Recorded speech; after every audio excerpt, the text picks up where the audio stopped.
noite, espero que vocês estejam bem. Esse aqui é o nosso último encontro do Eixo Literário que a gente está tendo essa semana e a gente vai começar com o Pedro, que vai estar falando um pouco mais sobre a tradução, reescrita e manipulação da fama literária. E ele veio da Faculdade Forte. Agora é com você, Pedro. Obrigado. Exatamente, eu vou falar sobre um capítulo desse livro do André Lefebvre. Esse trabalho eu fiz em grupo com essas pessoas que estão embaixo, Gabriel, Lívia e a Michele, e nós pegamos os dois últimos capítulos desse livro para ler, destrinchar e formar nossas opiniões. Esse capítulo ele trata sobre a crítica e como ela molda e ela reescreve a nossa leitura e a nossa opinião sobre os autores e como isso rebate no que nós estamos lendo. Um bom exemplo de como isso acontece, que o livro dá, é a Madame Staël. Ela foi uma grande escritora na França e muito do que nós sabemos dela hoje foi um esforço tanto da família quanto dos opositores políticos dela em recontar a história dela. Então, toda a visão que nós temos sobre a pessoa, Madame Staël, muitas vezes não passa pelo que ela era de verdade, e sim pelo que os outros viam isso. Essa visão, muitas vezes, são compostas de estratégias de desvalorização da pessoa, mesmo que não sejam necessariamente campanhas de destruição de personalidade, mas como as pessoas que estão falando sobre você são detratores, isso gera algum problema sobre a sua imagem. A primeira coisa que nós temos que levar em consideração é que a crítica literária ela não é neutra, assim como a própria ato de se escrever. Quando você escreve algo sobre alguém, você está impondo a sua verdade, você está impondo os seus conceitos, você está impondo as suas opiniões sobre aquela pessoa, sobre o que ela fez, sobre quem ela é. Dessa maneira, os críticos eles acabam moldando as imagens dos autores e todas as obras que eles fazem, porque um crítico a opinião só vai até aonde o próprio crítico consegue ir.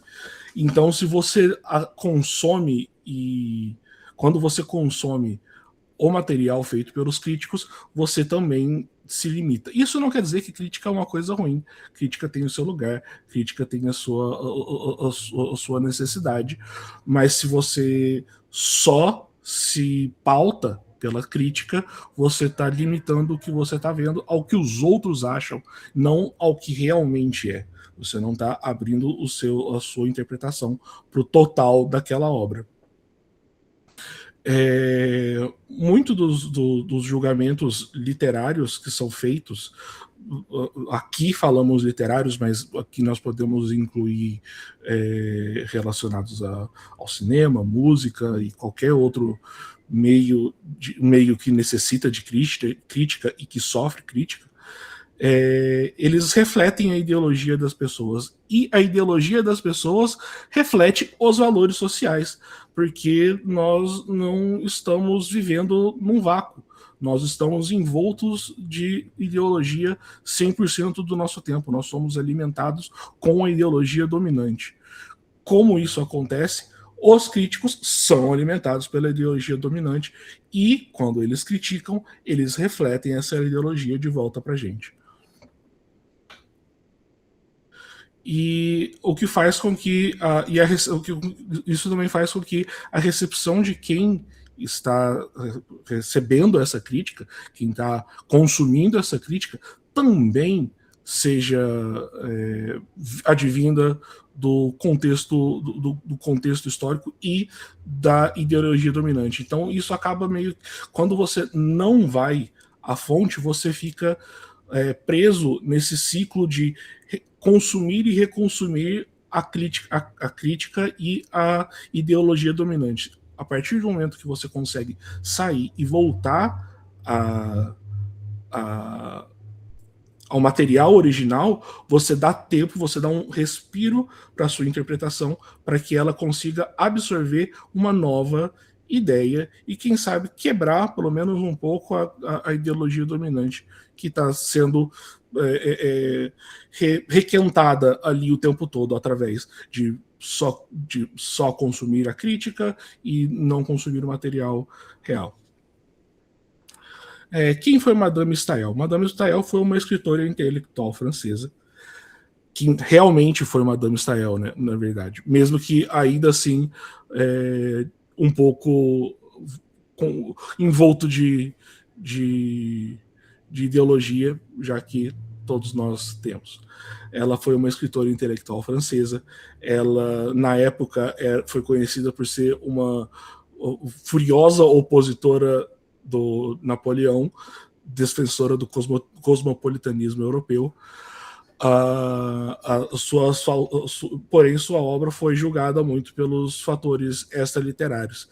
Ela foi uma mulher que era tida como muito masculina e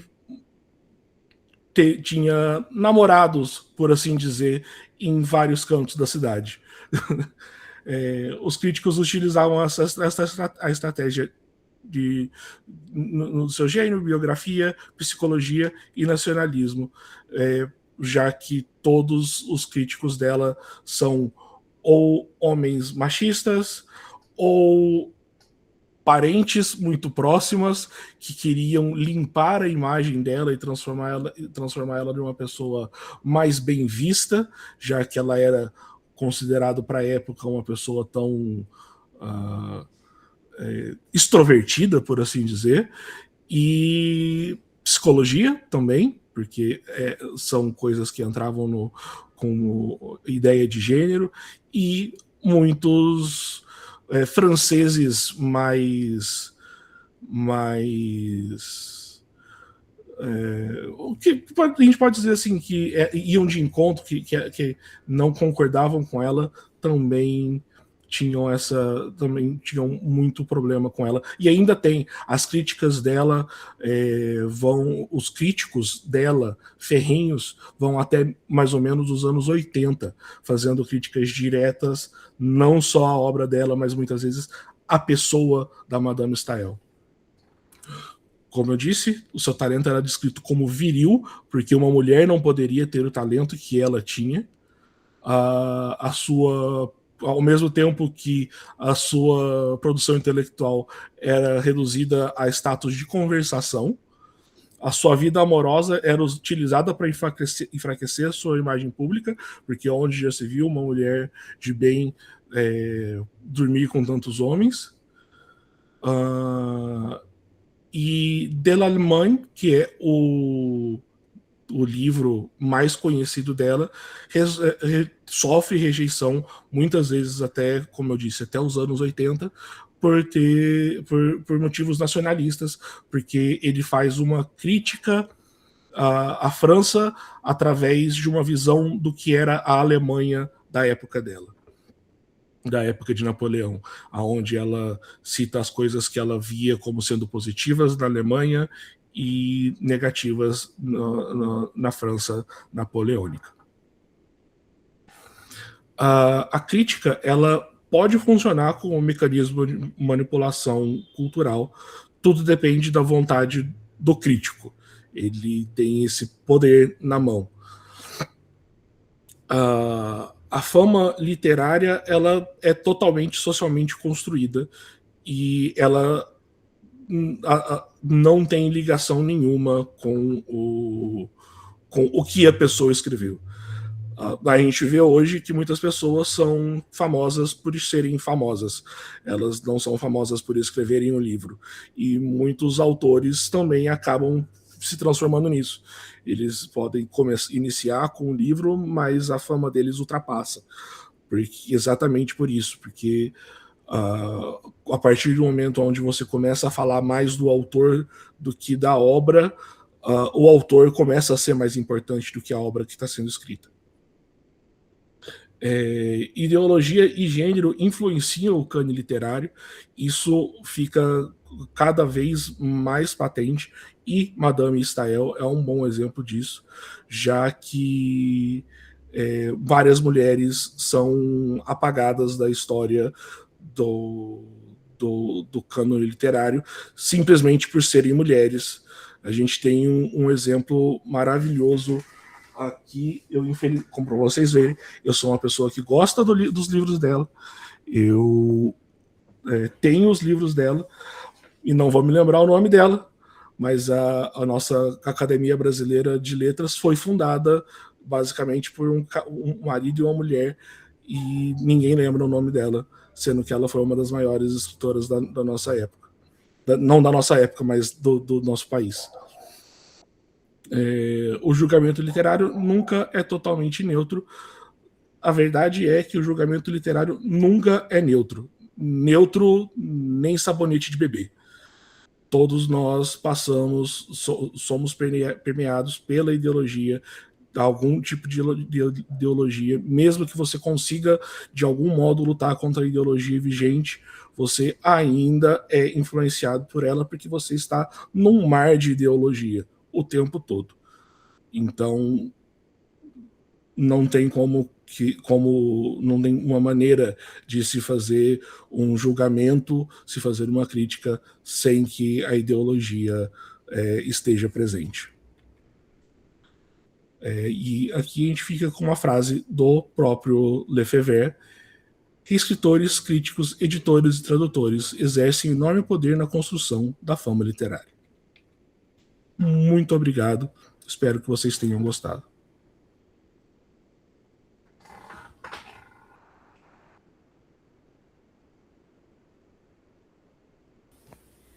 Obrigada, Pedro.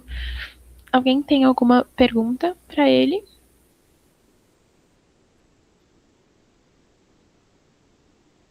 Pode falar, Pedro. Então, tipo assim, eu vou usar assim como, é, é, tá, não,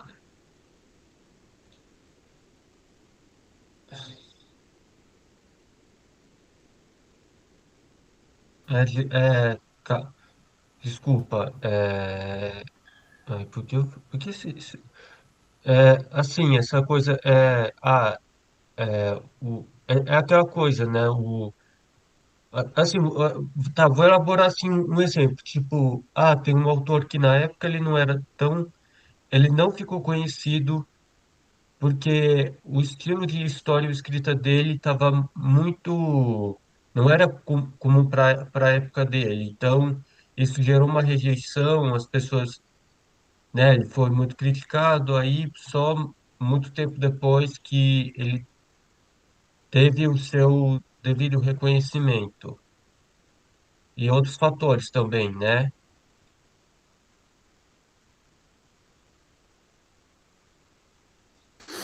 Sim, isso pode acontecer bastante exatamente pela ideia da crítica, principalmente não que hoje a crítica literária não tenha tanta força. Tem, a gente vê ciclos inteiros de críticos se formando no TikTok, tem Book Talk, YouTube Talk, não sei o que lá, mas book pra tudo quanto é lado. Gente, eu tô me sentindo velho e isso é terrível.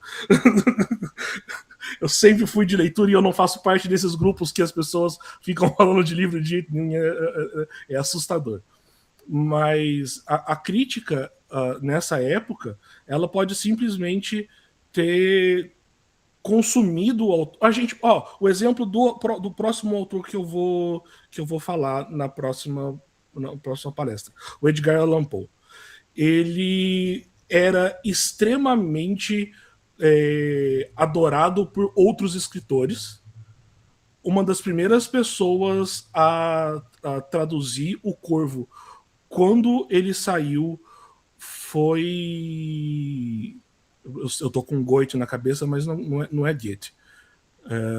Foi Baudelaire. traduziu para francês, e ele adorava, mas o próprio Poe só foi conseguir status de escritor revolucionário do terror depois de morto. Por quê? Porque a crítica em si achava o que ele escrevia, principalmente porque ele escrevia para jornais na época, como algo de menor valor, algo que não tinha importância. Não era nem uma questão de criticar o que ele fazia e quem ele era. Eles simplesmente falavam: você está publicando em jornal, jornal é coisa de povão, você não é o suficiente para estar entre a gente. E isso moldou a história inteira da pessoa que foi morrer abandonado na rua, bêbado, sem ninguém saber quem que ele era por vários dias. Então, e sim, muitos autores que passaram por essa coisa de ele não era famoso antes de morrer, era simplesmente porque a crítica na época, porque a sociedade da época não aceitava não necessariamente o que a pessoa escrevia. Às vezes quem não era aceito era o autor mesmo, ou o como ele fazia. E isso acabava e destruía com as possibilidades daquela pessoa conseguir. E aí, quando aquela obra chega numa sociedade onde a visão de que escrever para o jornal é uma coisa menor, todo mundo fala: nossa, como ninguém nunca viu esse autor, ele era tão bom. Nessa época ele até escrevia para jornal, que pra gente, por muito tempo, ainda foi uma coisa: nossa, você escreve para jornal, você é um ótimo de um escritor, você tem que escrever todo dia, tem que escrever numa velocidade muito grande. Então, vidas foram moldadas pela crítica, de um jeito ou de outro. Muito obrigada, Pedro. De nada. Vamos passar para a apresentação da Sara, não é? E aí depois o Pedro vai entrar com a apresentação dele sobre o Edgar Allan Poe. Sara, seja bem-vinda. Quem é que vai... Pode falar. Bom dia. Eu queria saber se tem como esperar só um minutinho, porque minha orientadora, que é parte da apresentação, ela está em outra sala virtual de outra apresentação. Eu estou chamando ela aqui para ela entrar na chamada. Só um minutinho. Ok. Se você quiser, a gente pode fazer o Pedro apresentar a outra dele e vocês são as últimas. Querem? Porque ele tem Se for possível para ele, mas se então, não for, eu apresento sozinha mesmo. Não, posso sim. Pode, porque aí já vai na sequência, não tem problema, Tá bom, a gente só obrigada. vai inverter a ordem. Não é nada. E só para fazer a ela não deixar sem falar o nome da mulher que foi uma das fundadoras da nossa Academia Brasileira de Letras é Júlia Lopes de Almeida. Que ninguém nem fala, né? Eu fui descobrir assim um Catarse, que é um negócio vendendo o livro dela em homenagem a ela, e eu vi a história dela, falei: nossa, que legal, comprei os livros, são muito bons, são romances, e ela faz de tudo, desde romance até contos estranhos, é bem legal. A professora entrou agora, se a gente quiser pode iniciar da continuidade. Ou você prefere apresentar logo o próximo? Para mim, tanto faz, o que vocês preferirem. Vamos seguir a ordem mesmo, né? Já tá... Então, vamos seguir a ordem, isso mesmo. Obrigada, viu, Pedro, pela sua disponibilidade. Então, vamos seguir Sara, a se ordem. você quiser, eu posso apresentar, viu? Então apresente a tela. Tá bom. Só um minutinho, deixa eu puxar.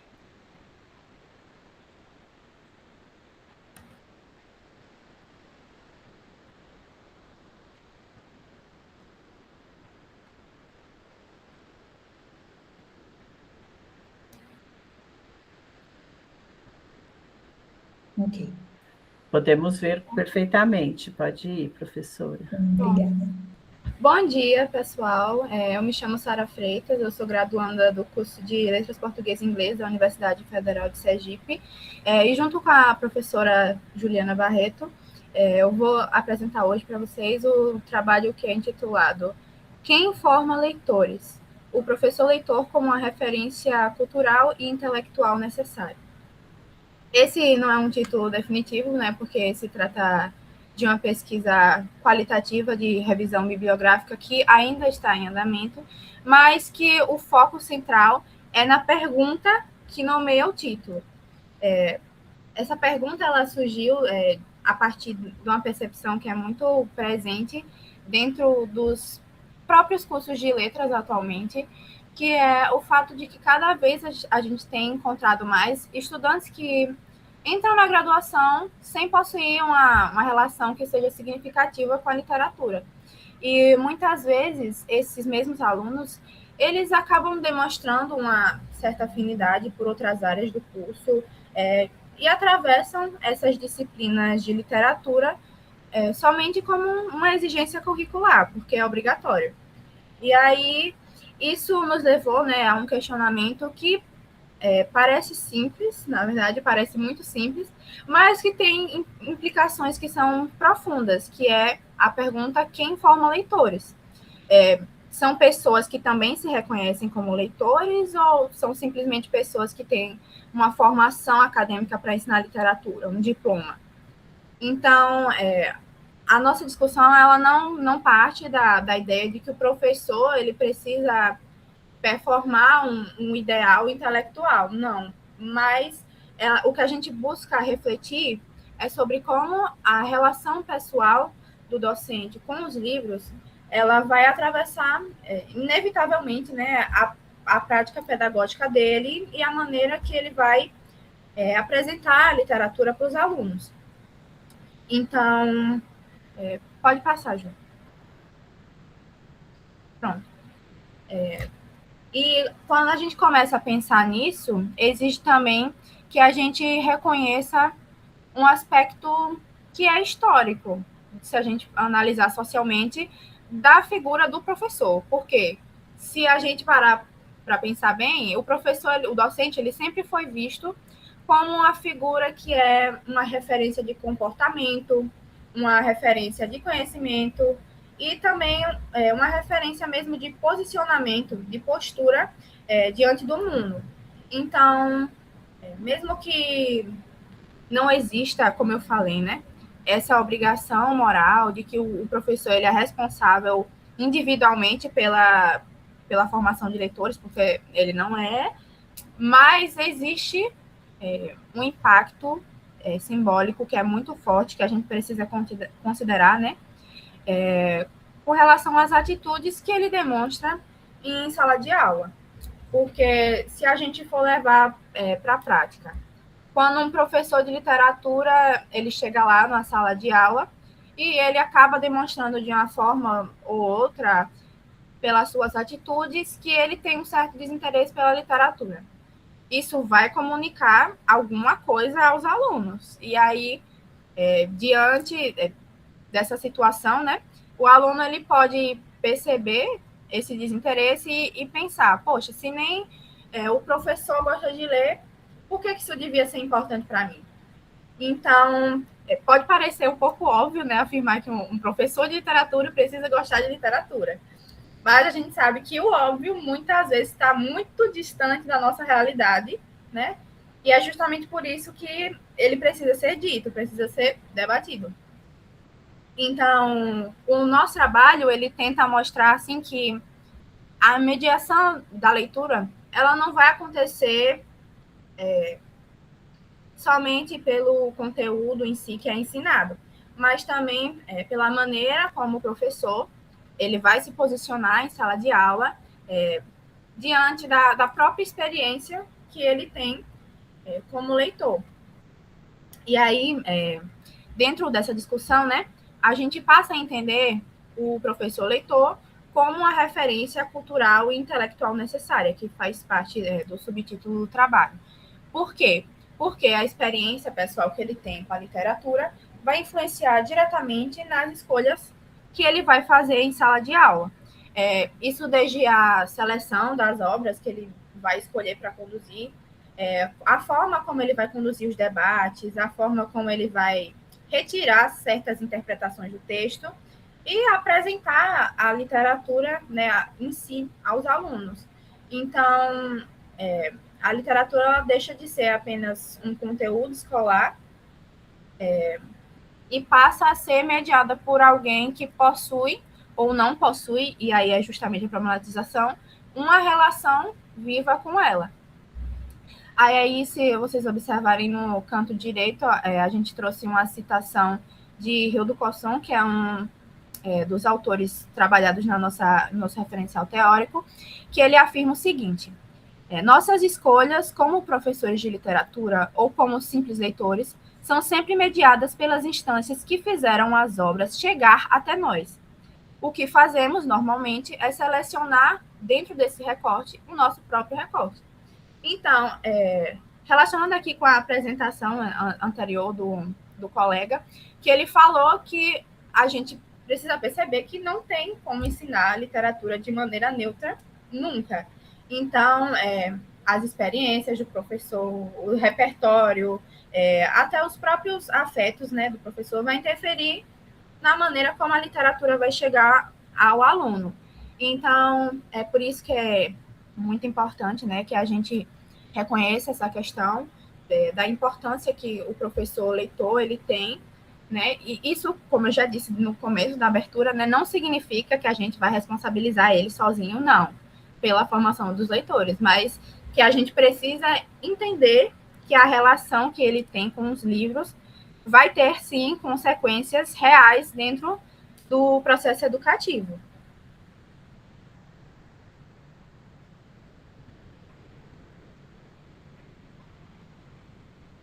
Pode passar. O que é que isso quer dizer?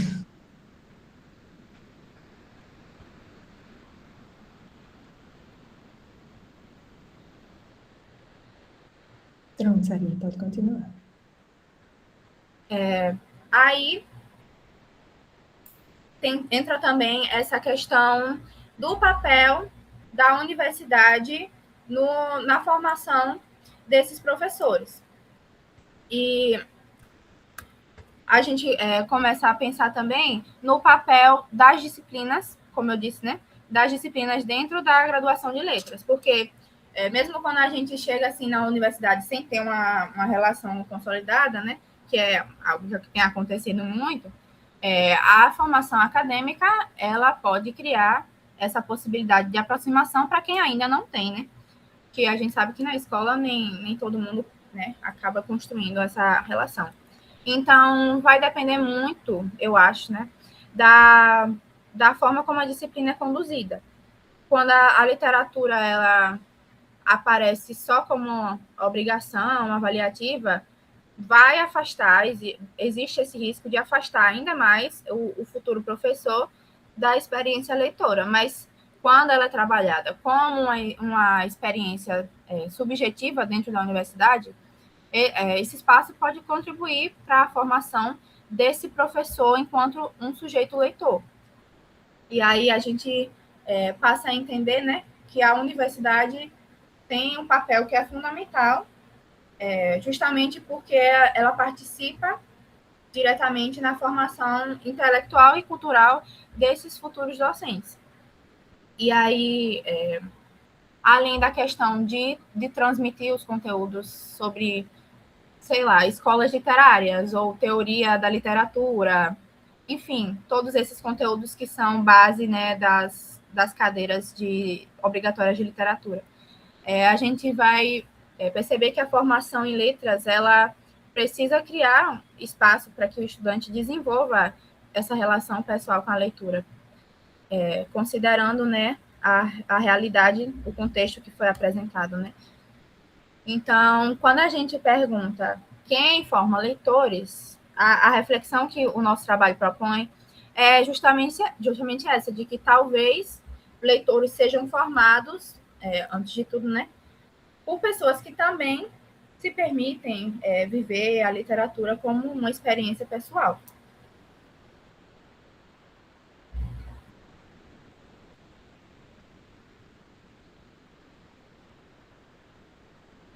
Aí aqui para concluir, Ju, quer falar? Ler a citação?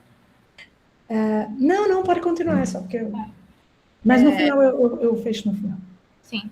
A gente trouxe aqui uma citação que é da antropóloga, que também foi parte do nosso referencial teórica, Michelle Petit, que é da obra A Arte de Ler, ou Como Resistir à Diversidade, em que ela fala o seguinte: apropriar-se efetivamente de um texto pressupõe que a pessoa tenha tido contato com alguém que já fez com que contos, romances, ensaios, poemas, palavras agrupadas de maneira estética e inabitual, entrassem na sua própria experiência. Então, reforçando que o ensino de literatura ele é sempre atravessado pela experiência pessoal do professor.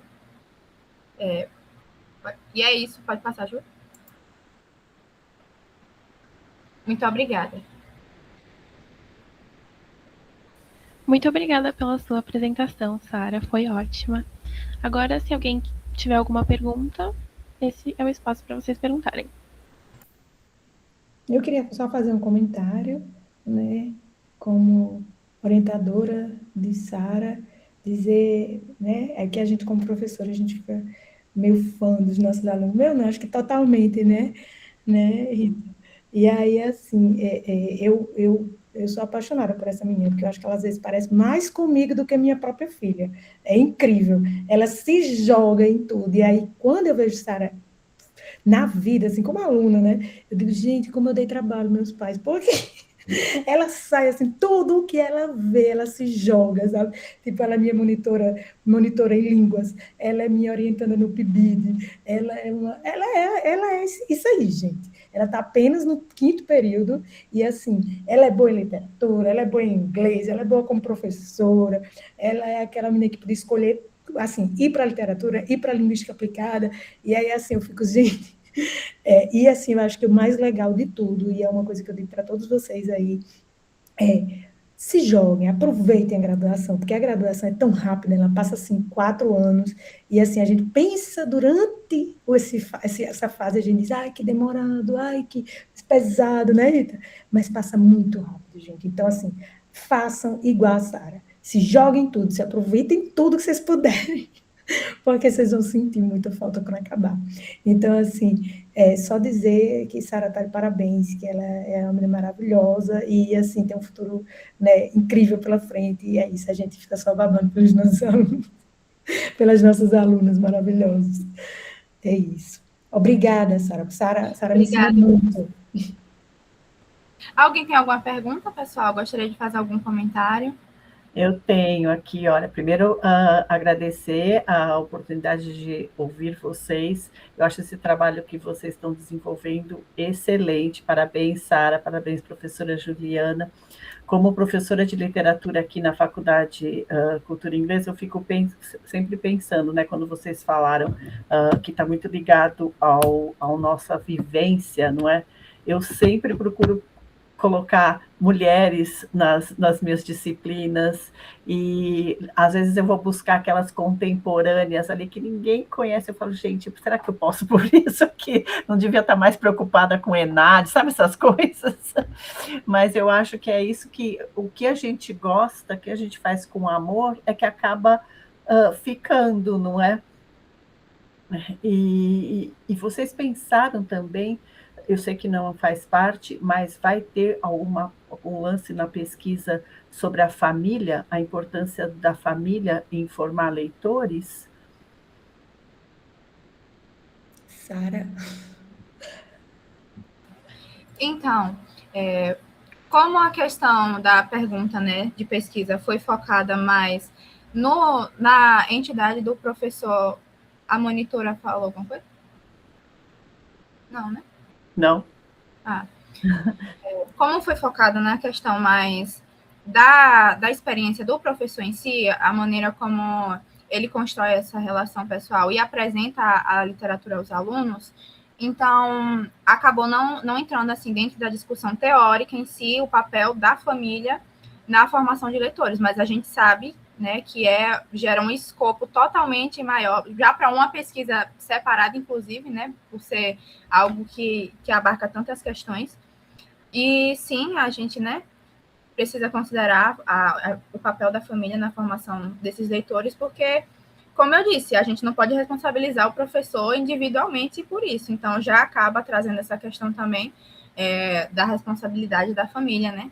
Porque eu, por exemplo, se levar em consideração, eu tive todo o apoio da minha família com relação a isso, mas por quê? Porque minha mãe é formada em letras, minha mãe é professora de língua portuguesa, não de literatura em si, mas de língua portuguesa, então, querendo ou não, eu tive essa influência, mas eu acabo pensando em alguns certos momentos, se não fosse assim, dessa maneira, se minha mãe não fosse formada, será que eu teria essa mesma bagagem que eu já entrei na universidade? Então, ainda que não tenha sido o ponto principal da pesquisa, do projeto de pesquisa, é sim uma questão a ser considerada enquanto essa discussão, da responsabilização do professor, porque a gente sabe que professor sozinho não tem condições, de mudar a formação inteira de uma pessoa. E eu aqui calada, viu, Rita? Rita, não dê ideias, porque senão essa menina vai se embora. Tipo, ela, olha, é só você botar uma sementinha ali que ela... Ela já vai para o doutorado. Muito obrigada, gente. Vamos agora passar para o Pedro para fazer a apresentação dele, não é? Nós já somos meio-dia aqui. Pedro, por favor. Ok, deixa eu só compartilhar a tela aqui. Licença, Pedro e Sara. Então, vou pedir licença, que eu ainda estou com um outro grupo, apresentando uma outra sala, aí eu vou lá, tá? Tudo bem, muito obrigada, professora Juliana, muito obrigada. Parabéns, Sara, parabéns, Pedro. Trabalhos lindos. Tchau, tchau. Parabéns pelo evento. Manda um beijo para Simone. Mando sim. Tchau, tchau.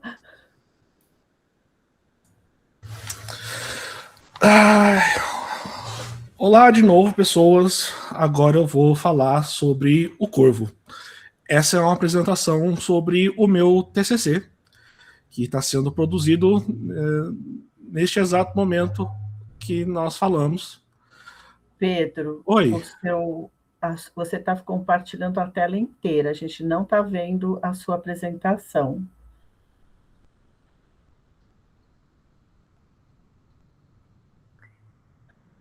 Talvez se você colocar na guia do Chrome fica mais fácil, ou janela.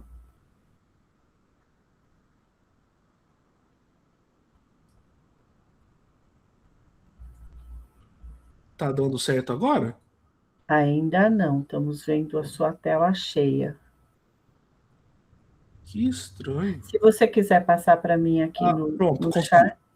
Conseguiu? Agora acho que vai. Veio, agora está certinho, está certinho. O meu TCC se chama O Corvo em Pessoa, o discurso na tradução. Uma análise de Raven de Edgar Allan Poe e a tradução de Fernando Pessoa.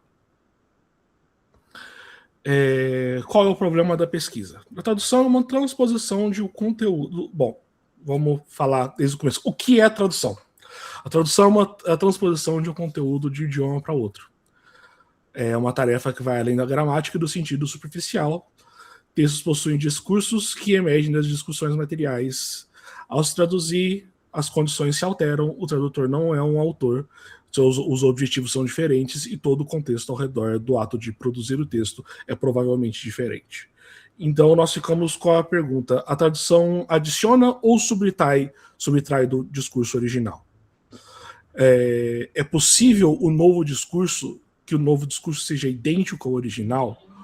Ou obrigatoriamente esse novo discurso será algo novo? Eu tenho que falar para vocês que aqui eu estou falando de discurso, assim como se diz na análise do discurso, não apenas o discurso falado. O discurso é algo que está dentro de todo texto, tudo que é gerado e falado pelo ser humano. O discurso é a verdade material por trás daquilo que está sendo informado. Aí vocês vão me perguntar, você está fazendo tradução, porque você está falando de análise do discurso, que é um tema de normalmente pós-graduação, porque eu sou doido. Eu vi uma professora falando sobre esse negócio, eu gostei e falei, é isso que eu vou falar no meu TCC, e li uns livros e é isso. O que é análise do discurso? É um campo que pertence à linguística e à comunicação. A AD estuda a produção de sentidos da linguagem, considerando que esta nunca é neutra, transparente ou individual. Ela surgiu durante os anos 60 na França e tem como um dos principais escritores Peixot e Foucault, que escreveram os livros durante os primeiros anos da área de estudo. Para AD, a linguagem está materializada na ideologia e a ideologia se manifesta na língua. Não há discurso sem sujeito, nem sujeito sem ideologia. Então, é como eu disse na outra apresentação, a ideologia ela está em tudo, ela está em volta de tudo, em todo momento onde tudo que nós pensamos passa pela ideologia e tudo que nós falamos está mergulhado em ideologia. Então, o discurso que está dentro dessa, que saiu da nossa fala, ele está envolto em ideologia e ele não envolto, ele está permeado de ideologia. Então, a ideia da análise de discurso é destrinchar essa ideologia, é ver o que, não o que a pessoa quis dizer, mas o que ela realmente disse. Porque muitas vezes é aquela discussão entre você não fica bravo com o que eu falei, você não pode ficar bravo com o que você entendeu, você só pode ficar bravo com o que eu falei. Mas muitas vezes você falou o que você não queria falar, você só não percebeu isso. Você falou um pouco a mais. Então vamos descobrir o que foi realmente que foi falado. O discurso é materialidade, discurso e corpus. Né? O discurso é uma materialidade registrada, uma foto de um tempo e suas relações, é resultado das ideologias e das condições materiais que agem através do enunciado. Fechou.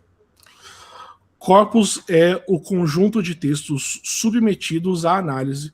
No caso, o meu corpus aqui é o Corvo e a tradução escrita pelo Fernando Pessoa. A tradução ela começa a virar algo mais forte durante o século XV, com o início da imprensa, e ela foi o campo da tradução como estudo. Realmente, ele começa a se transformar em algo mais forte durante os anos 70 com o Holmes, e em 85 Lambert e Van Gorp eles criam um modelo de descrição para a tradução. É um modelo para se analisar traduções e se ter uma noção de onde veio certo texto, como ele foi traduzido, por que ele foi traduzido, se a tradução segue os parâmetros X ou Y, para você poder ter uma visão mais técnica sobre o texto traduzido.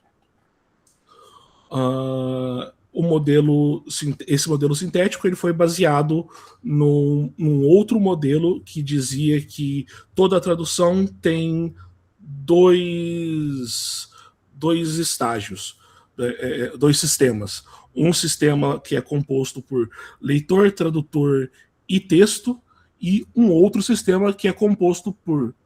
Desculpa, eu falei leitor, tradutor. Um sistema que é composto por escritor, leitor e texto, e o outro sistema que é composto por tradutor, leitor e texto. E os dois sistemas, eles têm as suas ligações que se diferenciam. Como que esse sistema do Lambert e Van Gorp funciona? Você faz primeiro uma análise macrotextual, onde você vai analisar título, capa, editora, data da impressão, o texto se apresenta como uma tradução, ou ele fala que é uma adaptação, ou ele é original. O tradutor é citado como um tradutor, ou ele é citado como escritor. Existem paratextos, comentários metatextuais. Qual a estratégia da tradução adotada? Essa estratégia é dita. Há neologismos, há interferência na linguística ou marcas socioculturais além do que existia originalmente. E o segundo estágio, o tradutor, a gente vai ver se o tradutor omite ou acrescenta palavras e parágrafos, imagens, capítulos, alterações. As alterações são sistemáticas ou elas são pontuais, porque precisou ser traduzido daquele jeito, porque senão não funcionaria. Qual é a estrutura do texto-fonte? Como que ela é alterada? Como explicar as alterações? Como se explica essas alterações? O tradutor segue as mesmas normas na sua obra criativa, caso ele tenha uma obra criativa como escritor também. Ele demonstra consciência das normas e dos modelos vigentes da tradução. E aqui a gente pode falar um pouquinho sobre os textos que vão ser trabalhados com aquele formato. A gente tem o Raven, de Edgar Allan Poe. Ele foi publicado em 1845 na American Review. Inicialmente ele publicou com um pseudônimo, que era o nome de um outro escritor famoso da época. Ele teve sucesso imediato nos jornais e fora, mas, como eu disse, sucesso nos jornais não queria dizer dinheiro, né? O sucesso dele, do Edgar Allan Poe, quase não veio em vida. Mas logo depois ele foi republicado em antologias já com o nome real dele. Na filosofia da composição, que é um trabalho teórico do Poe, onde ele explica basicamente tudo o que ele fez sobre o Corvo, como ele escreveu, quais eram as ideias, quais eram as intenções, o que para mim foi um problema ter lido isso, porque na hora de fazer a análise do discurso, a opinião do autor e a intenção dele não devem importar, mas agora que eu sei, ela já muda a minha visão sobre o texto. Isso é perigoso. Ele afirma que ele escreveu o texto intencionalmente e racionalmente. Segundo ele prefere começar refletindo sobre um efeito, mantendo sempre em vista a originalidade. Aqui a gente vê o Edgar Allan Poe provavelmente trabalhando muito na ideia de afetos do Spinoza, que vamos trabalhar as coisas baseado no que afeta as pessoas emocionalmente, o que gera uma emoção, o que gera uma reação dentro daquela pessoa. E era isso, e isso você consegue ver bastante nesse conto. E que em todo momento, tudo o que ele faz é para te gerar uma emoção diferente, para te colocar para te dar um sentimento, te dar uma sensação específica. Tudo tem um propósito.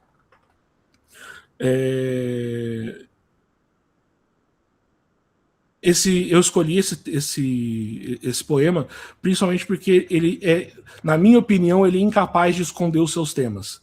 Ele é muito na cara, o texto. Tudo que está sendo falado ali, você consegue ver com muita facilidade pelo que perpassa. São temas de tristeza, morte, solidão.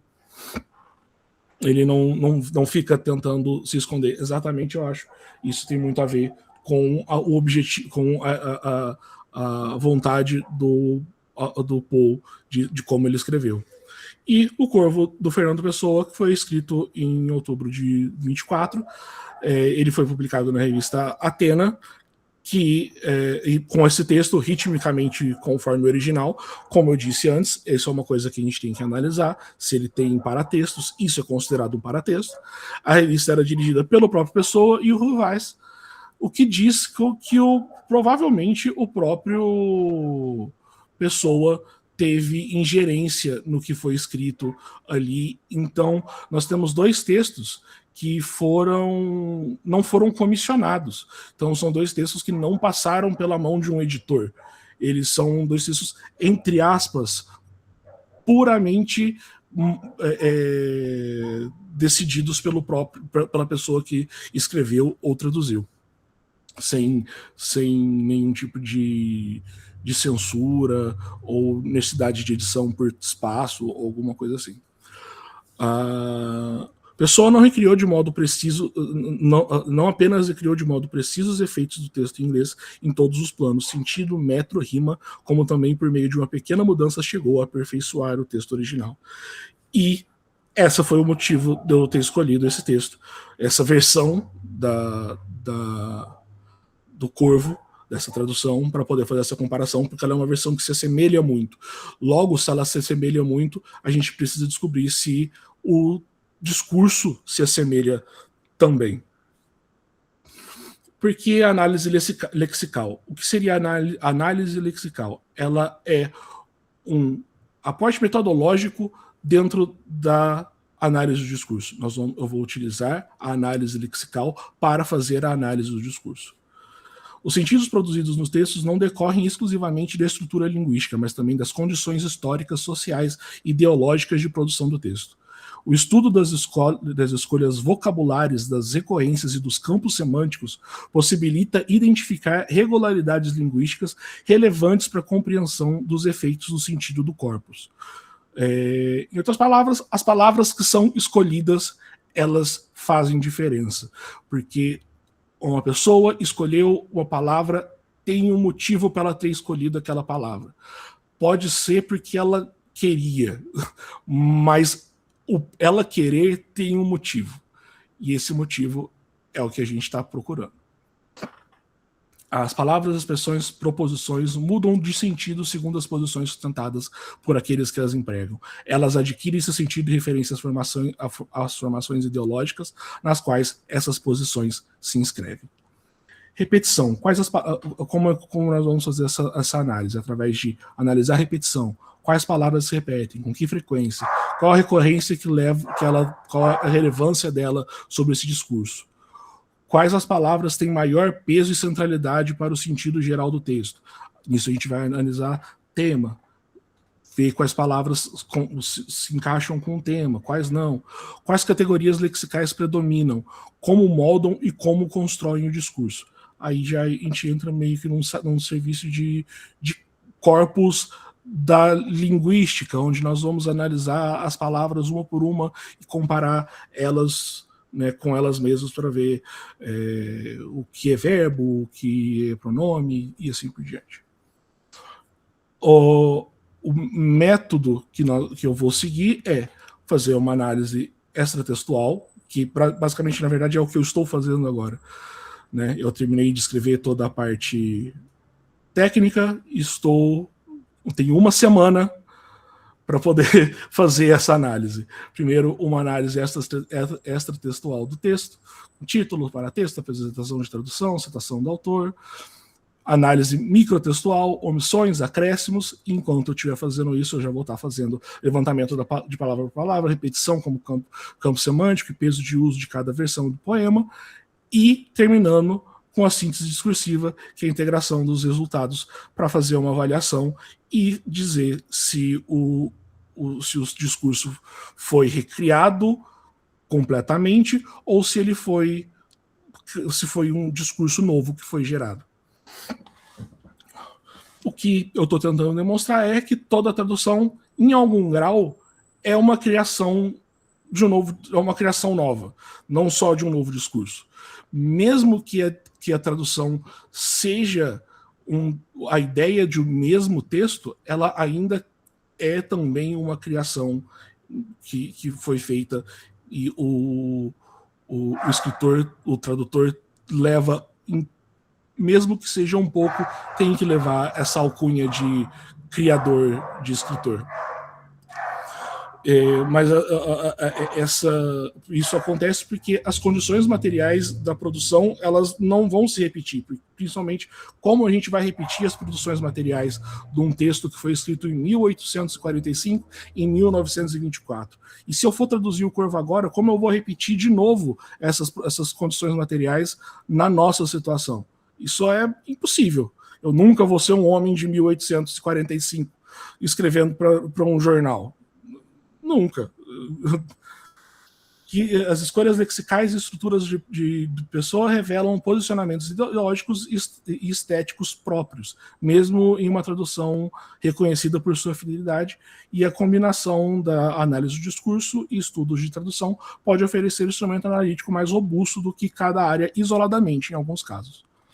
que é exatamente, esse foi a minha ideia inicial, foi daí que partiu o projeto, a ideia de colocar duas coisas que não tinham, às vezes por desconhecimento ou por realmente ser algo que pouco se acontece, mas colocar essas duas áreas, uma que eu me apaixonei e por isso eu entrei na faculdade, e a outra que eu acabei me apaixonando durante a faculdade, mesmo não tendo nada a ver com a faculdade.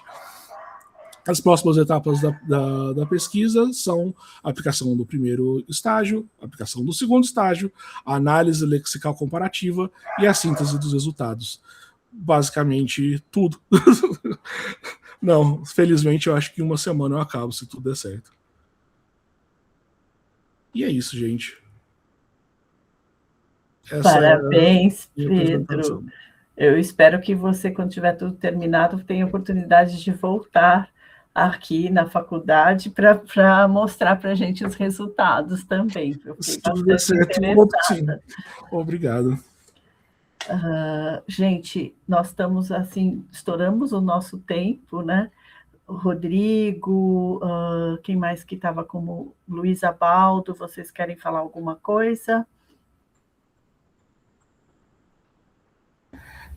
Olha, sem comentários, foi sensacional. A gente estava aqui papeando no grupo dos monitores, a gente ficou incrédula com as apresentações de hoje. Foram muito, muito boas. Pedro, você arrasou. A gente estava aqui intrigadíssimas. Eu sou suspeita para falar. Eu amo Edgar Allan Poe. Mas eu acho que era isso, gente. Muito obrigada pela presença de todo mundo hoje. Eu espero que esteja todo mundo bem e com a cabeça explodindo de ideias com tudo isso que a gente estava vendo. E a gente vai se falando em breve. Isso mesmo, gente. Então, vamos dar por encerrada essa primeira jornada. Parabéns para todo mundo que ajudou, trabalhou como monitor, apresentadores. Muito feliz de estar aqui com a Sara, com o Pedro Lopes, que gentilmente apresentaram os seus trabalhos, viu, gente? Parabéns mesmo. E vamos que o fim de semana comece, né? Muito obrigado. Bom final de semana para vocês. Tchau, tchau.